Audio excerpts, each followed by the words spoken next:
Isang magandang umaga sa inyong lahat.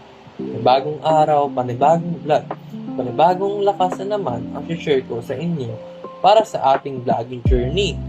Sobrang salamat sa pagsama nyo sa akin ngayong araw.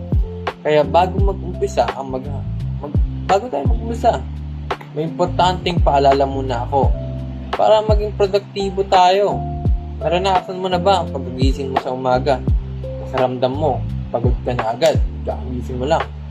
Yung kakabangon mo lang pero gusto mo nang namang matulog at wala kang energy buong maghapon. Baka naman ginagawa mo ang mga to. Ngayong araw, pag-uusapan natin ang tatlong nakasanayang nating gawin sa umaga na palihim palang umuubos ang lakas natin. Okay, una sa lahat, ang pagpindot ng snooze button. Aminin nyo nga, sino rito ang nag-a-alarm ng alas 6 pero alas 7 naman ang bumabangon? Dahil pindot ng snooze.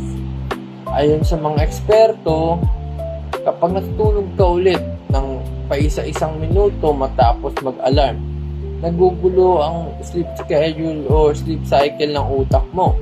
Ang resulta, imbis na makabawi ang tulog, gigising kang mas lalong lutang o pagod.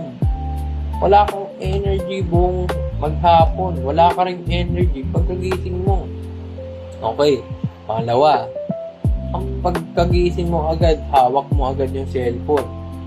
Pagkamulat ng mata natin, bago pa tayo magdasal o magpunat, scroll agad ng notification ang mga gagawin natin. Kapag nakakita ka agad ng mga toxic na balita o stress sa social media, sa unang 10 minutes ng araw mo, kusa nitong itinataas ang stress hormone mo o ang tinatawag na cortisol, di ba? Ninanakaw nito ang focus at energy mo na dapat sana ay nasa trabaho o pag-aaral mo. At pangatlo, lastly, pag-inom ng kape nang hindi mo na umiinom ng tubig. Pagkagising natin, dehydrated o tuyot ang lalamunan natin sa katawan. Pagkatapos ng walang oras na tulog, kung kape agad ang uunahin mo, lalo nitong papatuyuin ang katawan mo at magdudulot ng acid reflux o pananakit ng tiyan. Mas maganda kung uminom muna ng isang basong malinis na tubig bago ang paborito mong kape. O, di ba? Baguhin lang natin ang simula ng umaga natin. Siguraduhin mas masigla at puno tayo ng energy sa buong maghapon. Subukan nyo to mamaya o bukas na umaga.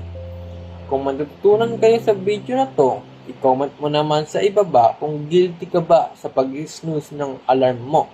At syempre, huwag kalimutan mag-like, subscribe para sa panibagong vlog natin. Mag-ingat kayo sa buong maghapon. Kain tayo ng breakfast at see you. Bye-bye!